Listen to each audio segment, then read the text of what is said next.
Good day.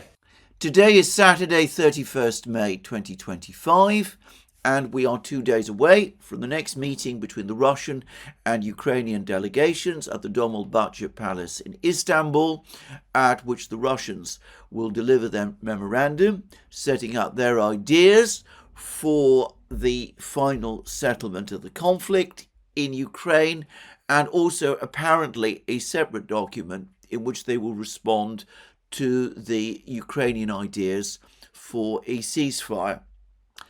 Or perhaps there will be no such meeting in Istanbul on the 2nd of June 2025, because so far, apparently, according to the Russians, there's been no confirmation from the Ukrainian government, from the Ukrainian officials, from Zelensky himself, at least no confirmation to the Russians that the Ukrainians do indeed intend to come to Istanbul at all. Zelensky continues to complain angrily about the fact that the Russians have not provided their written response to his ceasefire proposals or their memorandum in advance of the meeting. He says that this is unprofessional, that it is wrong. He's making far too much of this entirely understandable and commonplace negotiating move by the Russians.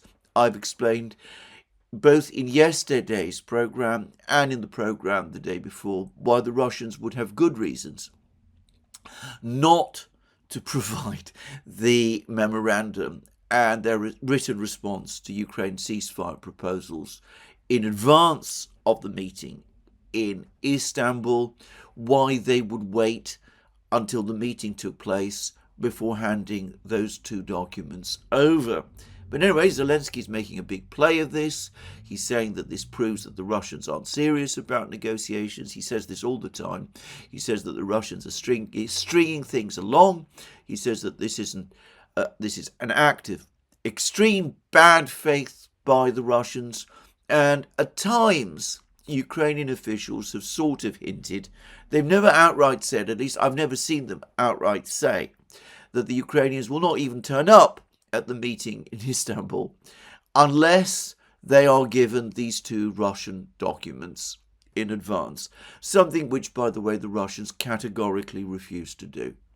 Well, in spite of all of that, in spite of the fact that we still have no confirmation that the Ukrainians are indeed going to go to Istanbul on Monday, I expect that they will be there on Monday. Or maybe not on Monday, but on Tuesday, on the following day, or something of that kind. We are, it seems to me, going through a minor rerun of the circus we saw back in May, when Putin said that he was going to send a delegation to meet with the Ukrainians in Istanbul on the 15th of May. And Zelensky said that there would be no Ukrainian delegation going to meet the Russians on the 15th of May, or he would be going to Istanbul on the 15th of May and expected Putin to come, and if he didn't come, there would be no negotiations, or that he would allow some Ukrainian officials to go to Istanbul on the 15th of May, but they wouldn't actually meet the Russians unless Putin himself was there. Anyway, that whole tiresome circus, which ultimately ended in a damn squib of an outcome when the Ukrainians did in fact sit down at the Dolmabahce Palace on the 16th of May after having kept the Russians waiting for 24 hours and had a brief 2-hour meeting with the Russians at the Dolmabahce Palace. So as I said, the whole tedious business is being replayed, but without the same conviction, or so it seems to me. Now, the reason why we can be, I think, confident that the Ukrainians are indeed going to turn up at the Dolmabahce Palace on Monday, 2nd June, to meet the Russians and to accept from the Russians their memorandum and the Russian written response to Ukraine's ceasefire proposals, is because the Americans are insisting on it. And interestingly enough, the person who has come out and spoken about this is none other than Keith Kellogg, General Kellogg. And he has said that the Ukrainians would be extremely ill-advised indeed not to meet with the Russians, not to negotiate with the Russians. He didn't say that he was referring specifically to the meeting on Monday, 2nd June, but it was difficult to avoid the absolute definite certainty that that was indeed what he was referring to. So the Americans are insisting that the Ukrainians must go. And Kellogg went on to say some other very interesting things. He said that if the meeting didn't go well, if the Americans concluded that the negotiations were going nowhere, in fact, he was careful to blame on the Russians, not on the Ukrainians, even as he puts pressure on the Ukrainians to turn up to the meeting in Istanbul, suggesting that the Ukrainians are far from keen to go. Anyway, if that does indeed happen, he again was floating the possibility of the United States, of Donald Trump, of the administration, walking away and ceasing its involvement in the negotiations any further. And from what he was saying, I got the distinct impression also that he was indicating that it would be the end of US involvement, direct US involvement in Project Ukraine. He was asked why was the United States prepared to walk away from Ukraine entirely. And he said, well, the world has changed since the way it was during Donald Trump's first term. At that time, the United States was indeed faced with various adversaries, China, Russia, North Korea, Iran, but they were not yet working with each other. They were not yet in partnership with each other.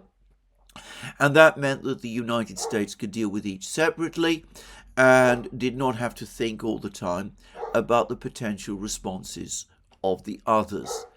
This time, today, Kellogg said that the situation is different. They're all working together.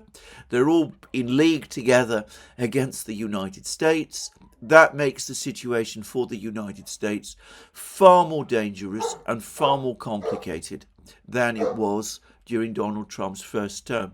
And he gave an interesting example. He said that what might happen if the fighting in Ukraine escalated is that perhaps the Ukrainians might encounter North Korean troops fighting on their own territory, fighting alongside the Russians. And that would be a further sign that there was a military alliance developing between Russia and North Korea. And then something else might happen, which is that as the United States became distracted, if it was still involved in focusing on Project Ukraine, as the United States became distracted and became involved, countering the North Koreans and the Russians in Ukraine, the North Koreans might start something big and something serious in the Korean peninsula itself. And then, because the North Koreans were fighting alongside the Russians in Ukraine, the Russians might actually start helping the North Koreans, might become directly involved in the fighting in South Korea. And that, of course, would be a catastrophe for the United States. It would mean that a superpower adversary was involved in the fighting on the Korean peninsula, and that would create a crisis, well, the like of which we haven't seen since the end of the Second World War. So this is a much more dangerous international environment than the one which existed in Donald Trump's first term. Kellogg didn't specifically talk about China, but one could sense that looming just over the horizon is the growing power of China itself. And for all of these reasons, Kellogg said that the United States needed to tread extremely carefully in Ukraine, and that it would not it did not have unrestricted freedom of action in what it could do in Ukraine. And Kellogg also went further and said that if the United States was forced to take these decisions, then Ukraine would not be abandoned, but it would be up to the Europeans to step in and to try to do something, whatever they could, to help Ukraine, despite the significant scaling down of military support by the United States. Now, I have, to some extent, perhaps, amplified Kellogg's comments, but not, I think, by very much. And it's the closest Kellogg has ever come to saying that the United States really has reached the limits of what it can do in Ukraine, that it really can't do much more to help Ukraine. It can't just go on shipping rare Patriot missile interceptors to Ukraine. It can't go on supplying Ukraine with weapons.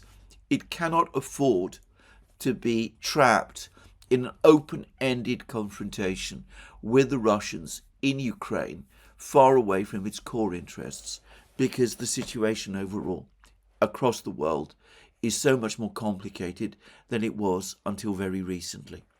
Now, I would just quickly say a few things about this. The first is that what Kellogg is doing here is he is, in effect, condemning the policies of the Biden administration, the preceding Biden administration, but arguably neocon policies going back all the way to the period just after the end of the Cold War. He's saying that what the neocons have achieved is that they've brought about a situation where all the various countries that have issues with the United States, the big countries that have issues with the United States, the big military powers, Russia, China, Iran, North Korea, who knows, perhaps others before long as well, are now combining against the United States and making common cause with each other.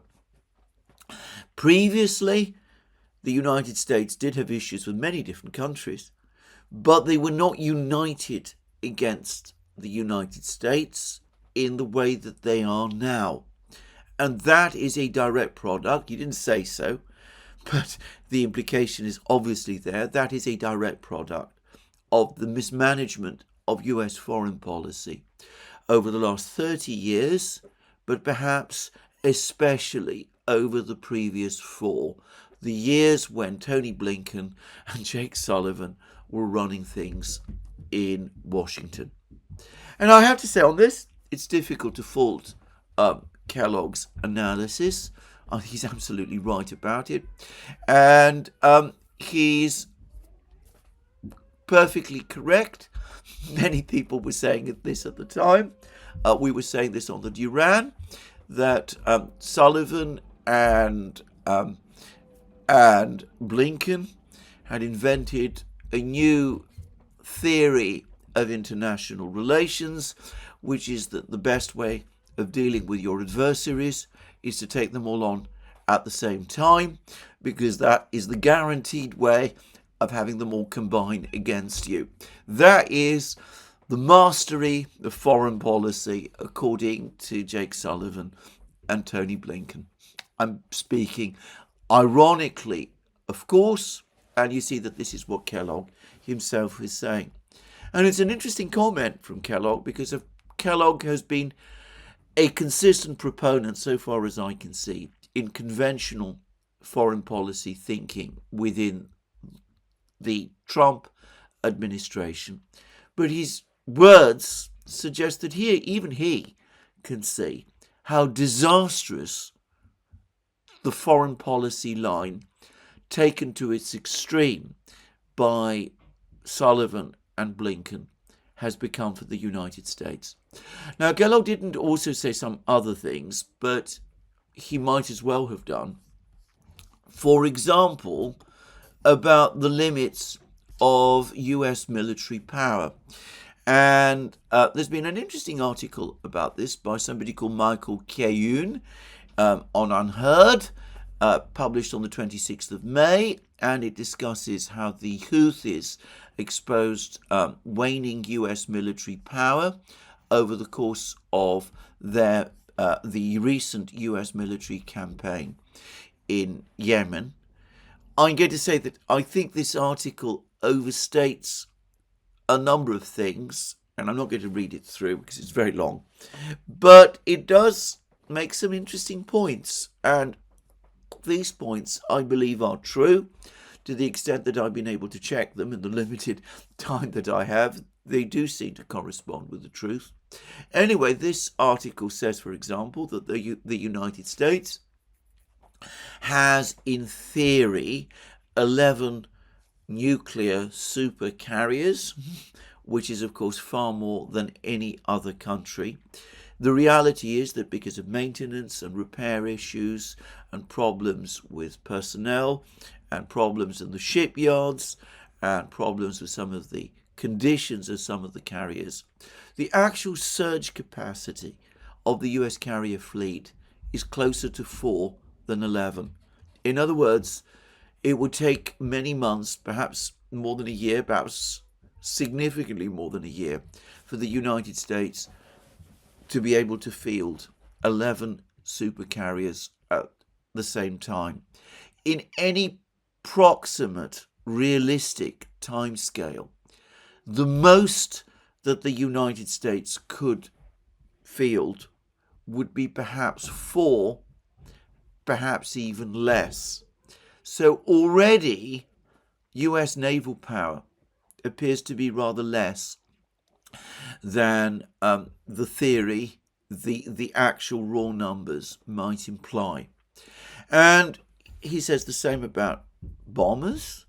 He said that the 6 B-2 stealth bombers that were deployed against the Houthis actually probably represents the entirety of the B-2 bomber fleet that is available for action at any one time.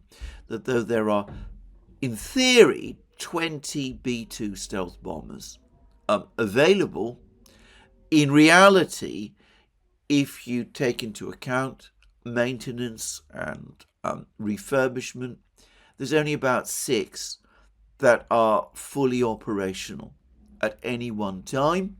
And his implication again was that it would take a very, very long time and a deep commitment of resources to bring more than 6 back into use. And he said the same about pretty much, he claimed that the same is true about the rest of the US military as well. That the United States depends very, very heavily now on long-range standoff weapons, cruise missiles, and that kind of thing. The problem is that there aren't that many of them, and that they are very expensive to produce, and they're complicated to produce. He said quite a lot, for example, about the JASSM bombs, the guided bombs, which, by the way, have also been apparently supplied to Ukraine. They are very expensive. They're not easy to produce. They are complicated weapons, and the United States has only limited inventories of them, despite claims to the contrary, because not all of these JASSM bombs that are in the inventories are fully operational. And the article also makes claims that if we're talking about land forces, the ability to sustain long-term military operations with land forces has also reduced very significantly and continues to do so. The way he describes it is of a US military that is heavily dependent upon the massive build-up that took place way back in the 1980s during the Reagan era. And as those weapons, the weapons that were produced in the 1980s, start to decay and run out, the US military finds itself in decline, caught up in a decline, which even higher defense spending today is not really able to reverse. It's an interesting article, and it's not out of line with what other people have been who understand the situation of the US military. People like Daniel Davis and Douglas McGregor have been saying for a long time also. It would suggest, by the way, that the bulk of the US military inventory dates from the same relative era as the Russian one. The Russians also have relied very, very heavily on old Soviet stockpiles of weapons, though they seem to have a far greater capacity to modernize those and to produce new weapons in quantity. There doesn't seem to be, so far, for example, in the United States, anything like the kind of production that we see of the new fab guided bombs that the Russians are producing at the rate of apparently 75,000 a year at the present time. It seems that the United States cannot produce bombs, guided bombs, as cheaply or as simply or as inexpensively in the sort of volumes that the Russians appear to be able to do. All of which is very interesting, and which, by the way, begs many, many questions. Anyway, I'm sure that Kellogg, who is after all a military official or former military official, has at least some of this at the back of his mind, and probably also understands, at some level at least, that Ukraine, the conflict in Ukraine, is a black hole that the United States simply can't afford any longer to pour rare and expensive and valuable weapons into. So anyway, that then throws it all back on the Europeans, and by coincidence or not, as the case may be, there is now an article about all of this in the Daily Telegraph as well. The Daily Telegraph also writing about problems that the Western powers, the European powers, might be having, and the fact that the Europeans need to understand that it will soon be entirely up to them. The title of the article is "Europe Must Get Real About Trump Abandoning Ukraine. British and French officials shift focus from deploying troops to sustaining Kiev's defense without US support." It looks as if there's been some communication between the United States and the British and the French and the Europeans, and the Europeans are being told by the Americans that depending on what happens in Istanbul on Monday, the United States might indeed pull out of its mediation efforts, but also pull back from out-and-out support, military support for Ukraine, that there are not going to be more big US arms packages for Ukraine, that Trump is not going to exercise. He's drawn down authority to supply Ukraine with more weapons based on the appropriations that Congress made last year, and he's certainly not going to go back to Congress to seek another big appropriation for Ukraine. So, according to this Daily Telegraph article, the Europeans are now gradually coming to understand that, and that they are now thinking about what to do once the Americans walk away. There is now a genuine concern that the US president will follow through on his threat to walk away from his role as a mediator, having failed to bring Vladimir Putin to the negotiating table, which is a very strange way of putting it, but anyway, there we go. Let's get real and admit the US will never be on board, a Western official has told the Telegraph, describing the dire mood at a meeting in The Hague. This is a meeting of European leaders that has just happened.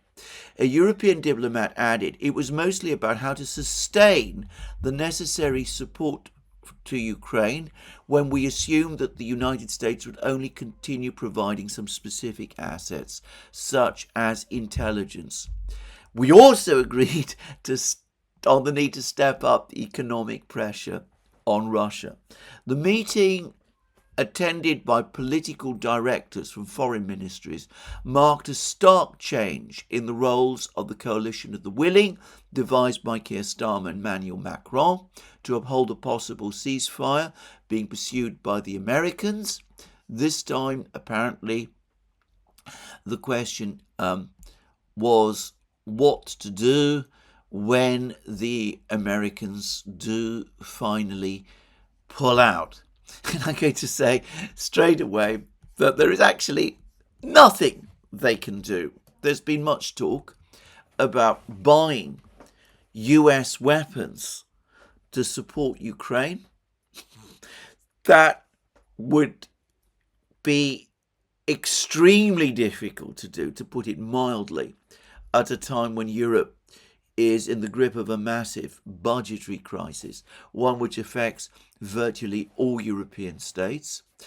Getting money to buy weapons from the US at a EU level might in theory be possible, and perhaps you could see how it could be done through floating war bonds, something which Ursula and the EU Commission have been keen to do for a very, very long time. But then the mood in the bond markets is becoming increasingly fragile as they start to worry about the fact that no European government has no Western government, in fact, has its budget situation under control. And I wonder how many takers for these war bonds there would actually be at the end of the day, given the overall perception that Ukraine itself is failing. Ukraine hasn't helped matters by defaulting on repayment of certain things which it now calls warranties. These were bonds, I'm going to call them bonds, which were supposedly payable on the basis of supposed growths in Ukrainian GDP. Apparently, Ukraine has decided that it's not going to pay on the latest coupon for these warranties, which we are told nonetheless should not be classified or considered bonds. The total amount is, I believe, around $650 million. So this is not apparently a default. We're told the Financial Times has a whole article explaining why this default on these warranties is not actually a default. Of course it is. I'm not going to split hairs about this. But anyway, whatever argument you can make for saying that these are not bonds, I think it's going to be very difficult to persuade people in the financial markets that Ukraine's failure to pay this particular coupon is anything other than a default. Of course, the IMF continues to provide funding to Ukraine. I suspect the whole stratagem of pretending what is a default is not really a default is mostly intended to keep IMF funding coming. Just saying. But, well, anyway, the point is that I think that international investors who might in better times have been the people who would be expected to snap up EU bonds might be much more reluctant to do so now, especially if those bonds are intended to support a Ukrainian project which is visibly failing. There are increasing tensions in the bond markets, by the way, and I noticed that Japan has also recently had some problems raising funding in a bond market, in a bond flotation that it has just undertaken. I'm not going to spend time discussing all of this. As I said, these programs, whilst I'm on leave, have to be foreshortened a little. Anyway, there we go. So, the idea of the Europeans buying weapons from the United States to keep Ukraine armed, I think, is, to say it frankly, mostly, not perhaps entirely, but mostly fantasy.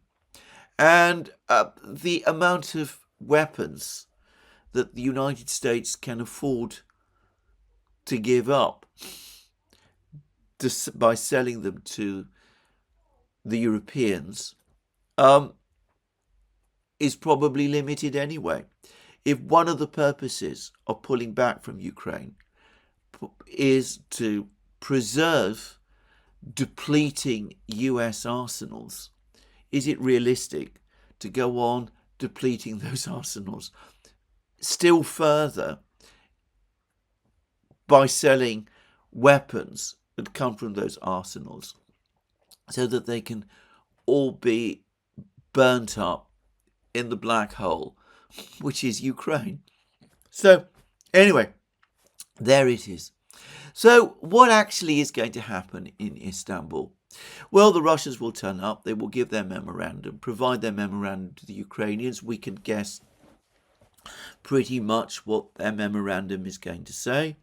And they will almost certainly reject the Ukrainian ceasefire proposals. Now, the New York Times has told us that this is going to be a ceasefire which is going to be monitored by Ukraine's international partners, in other words, the United States and the Europeans. It is inconceivable that the Russians would accept a ceasefire which is monitored by those actors who are allies of Ukraine. I mean, it makes no sense for the Russians to do that. And besides, Putin has already said that as far as he is concerned, military supplies to Ukraine must end during any period of a ceasefire, and intelligence sharing for Ukraine must also end during any period of a ceasefire. And there hasn't been the slightest hint from Russia that Russian officials are prepared to retreat from any one of those points. I cannot imagine that the Russians would be prepared to do anything like this at a time like this, when they are so visibly and obviously, with the latest developments on the battlefronts, in a position of advantage. So, the Russians are going to put their own counter proposals about a ceasefire, which will be along the same lines as those that Putin has proposed in the past. And the Russians are going to provide the Ukrainians with their memorandum, which are going to be, again, on the lines of what Putin has said in the past. The Ukrainians will not be happy. They will complain angrily about this. And at that point, it is at least possible that the Trump administration might finally make a decision to walk away. Now, there's been a very interesting article which has appeared on Responsible Statecraft, and, by the way, the American Conservative, by George Beebe, discussing why the United States, why Donald Trump should not walk away from the conflict in Ukraine. And briefly, if we're talking about the situation for Ukraine and for the United States, George Beebe correctly says that if the United States did walk away completely from Ukraine, a military collapse would eventually follow. But then George Beebe says some very interesting things, which I think I will touch on, because they do go very much to this point, to the points that I have made, and others have made, Eve Smith in particular has made, about why the Russians might have some concerns about a total Ukrainian collapse.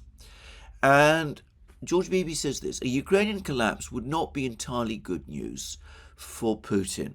Granted, Russia would be in a commanding battlefield position that would allow it to occupy all 4 of the Ukrainian regions it has officially annexed, but not entirely conquered. And Moscow could reasonably expect that Zelensky would not survive such a defeat politically, paving the way for regime change that Russia claims to want, but very likely it would amount to a Pyrrhic victory. Moscow can break Ukraine, but it cannot fix it. Ukraine's territorial expanse is too vast, and its war-stricken population too anti-Russian for military occupation beyond Ukraine's east and south to be viable. Absent a compromised peace settlement, Ukraine's societal repair and economic reconstruction would be difficult to imagine, as few refugees would return and no one would invest hundreds of billions of dollars in projects that would be wiped out by Russian missile and bomb barrages in a matter of hours. A militarily and physically broken Ukraine could very well become politically broken too, leaving Putin with a failed neighbour whose dysfunction would in turn radiate problems such as crime, terrorism, ethnic unrest and political extremism that could pose threats to Russia itself. Such an outcome for Putin would be preferable to a Ukraine that is a military ally of the United States and NATO. But failed peace efforts would still spell bad news for Russia's efforts to address its broader security concerns. Well, I'm going to say this. I am not completely convinced that the Russians are indeed so alarmed and fearful of these outcomes. I think, first of all, people perhaps overstate the extent to which a defeated Ukraine would remain an anti-Russian Ukraine. The mood in a country after a military catastrophe is often one of trying to bring things back together and forgetting about the wider ambitions that existed, the political passions which existed before the war. And I'm not convinced anyway that the Ukrainian population, even that in the central and western regions, taken as a whole, is as anti-Russian as people imagine. I can imagine that a more pro-Russian government in Kiev might actually gain quite a lot of support across Ukraine. And I should also say that I think that people, again, underestimate the extent to which such a Ukraine, even one that has lost its Black Sea coast and its eastern regions, how such a Ukraine might benefit economically and societally from the re-establishment of the historic links, economic links with Russia. But the next part of George Beebe's article I absolutely do agree with, and I think this is the part which worries the Kremlin most. Absent new arms control and confidence building measures, which will be almost impossible without a settlement in Ukraine, Europe's rearmament would be constrained only by its own political will and industrial capacity, and such informal NATO subgroupings as the Nordic-Baltic axis combine a high degree of military capacity, I would debate that by the way, with deeply held anti-Russian views. Even with a massive militarization of the Russian economy, using conventional forces to defend a border with NATO that has doubled in size since the Finns joined the alliance would be almost prohibitively costly for Moscow. It would be only a short hop from that dilemma to new, more cost-effective deployments of Russian nuclear forces in the European theatre, resurrecting the days of nuclear decapitation scenarios and hair-trigger warning times that ended when Reagan and Gorbachev signed the now defunct Intermediate Range Nuclear Forces Treaty in 1987.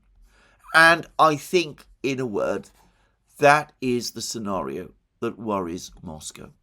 They do not want to find themselves in an indefinite military confrontation with the Western powers in Europe, one which obliges them to maintain vast armies on a constant basis, and they absolutely do not want a nuclear race in Europe, which would pose significant challenges and threats to themselves. And people always ask, why is Putin wasting his time negotiating with the Americans? Why is he working to try to keep some kind of door to the Americans open? And I think it is that. I don't think it is about Ukraine so much. I don't think it is about Ukraine at all.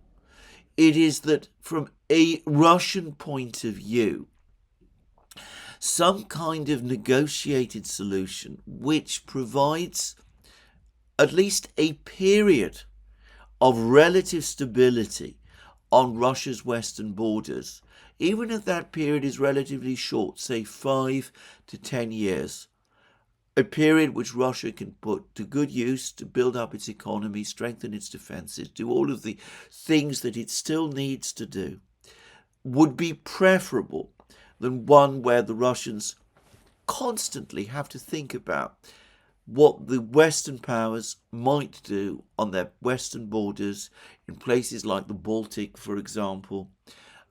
Conceivably, if the European Union is serious about its fantasies about the Black Sea, in the Black Sea also, in Belarus, in Western Ukraine,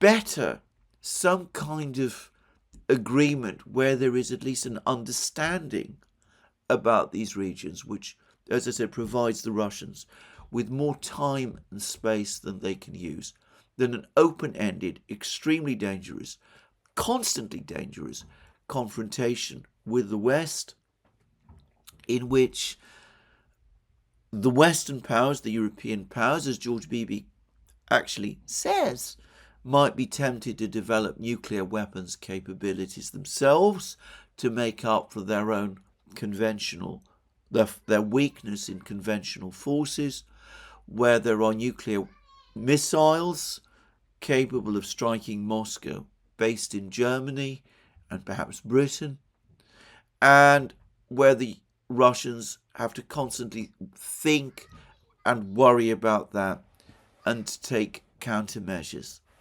This is not far-fetched. These are absolutely realistic scenarios that any responsible leader in the Kremlin, and Putin is nothing if not a responsible leader in the Kremlin, needs to worry about and think about going forward. But coming back to the points that George Beebe is making, if the Russians cannot get the Western powers to make serious agreements about Ukraine, if they can't get the Ukrainians to make those serious agreements about Ukraine, which address Russian core interests, then, unsatisfactory though for the Russians it would be, the Russians will nonetheless press forward with Ukraine.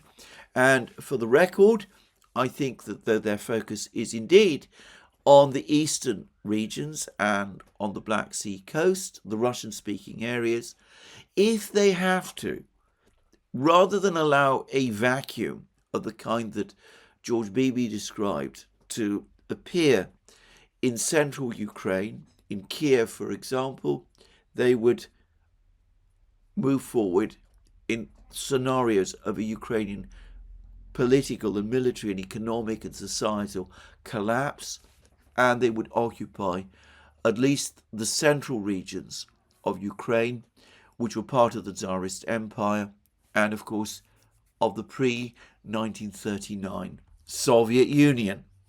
So I don't think anybody should be in any doubt about this last point.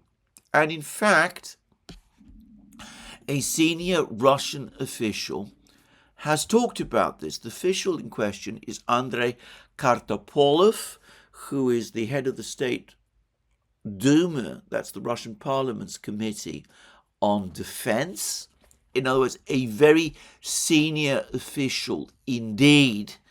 And he was talking following comments made by none other than Jeffrey Sachs, who has appeared on many programs at the Duran. We've been privileged and honored to have him as a guest on the Duran. And Professor Sachs has been talking with people in Russia. He's appeared and given interviews there. He said that Ukraine, its best interests are served by accepting the current Russian proposals, essentially. I mean, that's basically what he's been saying. Well, maybe I'm going too far, but he's been saying it's certainly in Ukraine's interests to make peace, because if Ukraine doesn't make peace now and the war continues, it could lose Odessa and the Black Sea coast. Well, Kartopolov goes actually further than this, and he said this, and this is from TASS, and these comments were made by Kartopolov to TASS, commenting on American economist Jeffrey Sachs's forecast. Kartopolov said, as for Jeffrey Sachs's statement about Odessa, Jeffrey Sachs is a very experienced and knowledgeable person who can correctly predict certain events. But we have said from the beginning that each day a diplomatic solution to this conflict is delayed, worsens the situation for Ukraine. The hysterical regime of Zelensky behaves like a spoilt child. They will be left without Zaporozhye, Dnipropetrovsk, Sumy, Kharkov, Odessa, and Nikolaev. And that's what he said.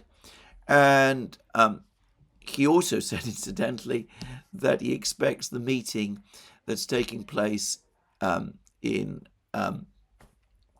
Istanbul to be very challenging.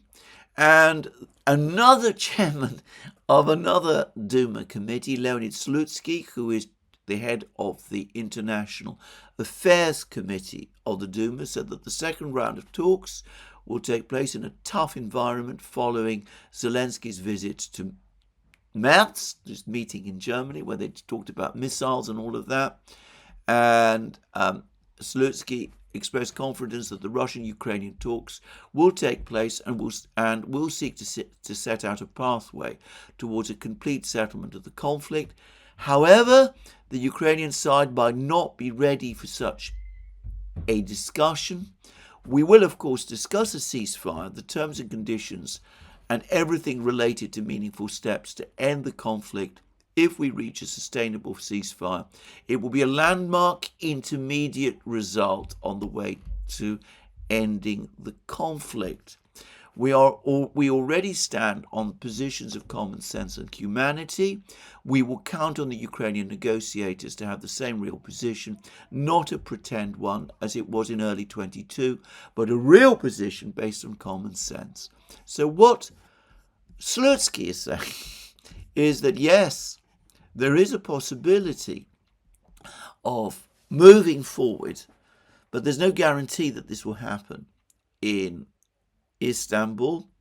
It could be that the Ukrainians will reject all of the Russian proposals, and of course if that happens, then the situation will turn out exactly as Kartopolov said, with Ukraine using Kharkov, Sumy, Odessa, Nikolaev, Zaporozhye, Dnipropetrovsk, all of the southern and eastern regions that made up post-1991 Ukraine. So anyway, it looks like it's going to be some kind of high noon situation in Istanbul on Monday. It's not impossible that the Americans will pull out after these talks. The Europeans, who seem to be completely unreconciled to any kind of peace agreement that falls short of their terms, seem to be preparing for this. With the Europeans, it seems that they continue to live in a world where defeat for Ukraine, outright defeat for Ukraine, is better than any compromise. And if I was a betting man, I'd say that was probably the outcome we were heading towards. Well, we shall see what happens at this meeting in Istanbul. The Russians have set out their terms.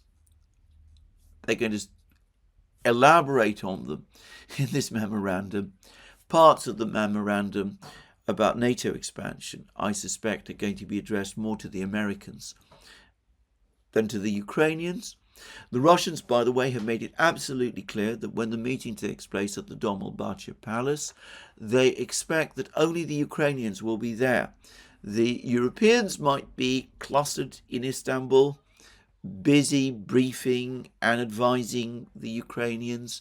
The Americans, Kellogg himself, could quite well be in Istanbul too, but the Russians are expecting to meet with the Ukrainians and the Ukrainians alone.